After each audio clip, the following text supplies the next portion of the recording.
La foule des grands matchs au stade de Twickenham. Pas de rugby ni de concert cette fois. Pourtant, 15 000 Londoniens se sont précipités lundi pour se faire vacciner. Une opération éclair, ouverte à tous, pour accélérer la campagne. On essaye de répondre à la recrudescence des cas de Covid que nous voyons ici à Hounslow. Le quartier connaît une remontée des contaminations. On doit donc vacciner le plus de gens possible, aussi vite que possible. C'est le seul moyen d'enrayer la propagation du virus. Dans la banlieue de Manchester, l'armée a même été réquisitionnée pour faire du porte-à-porte. Les militaires testent à domicile et poussent à aller se faire vacciner.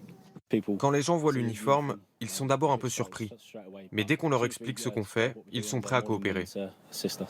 Si le Royaume-Uni a fait figure de bon élève dans sa campagne de vaccination, moins de la moitié de la population a reçu les 2 doses, pourtant indispensables pour espérer se protéger du variant indien.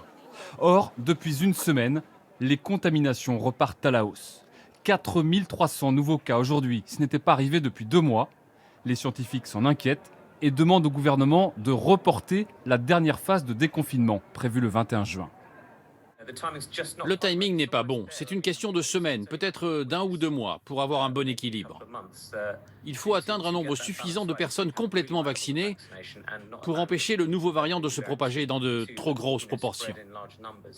Boris Johnson se donne encore du temps pour décider s'il reporte ou non le jour de délivrance, comme on l'appelle déjà ici. Il sait que ce serait impopulaire. L'Écosse, elle, n'a pas attendu et a annoncé aujourd'hui renoncer dans certaines agglomérations à la réouverture des discothèques et salles de concert sans donner de nouvelles dates.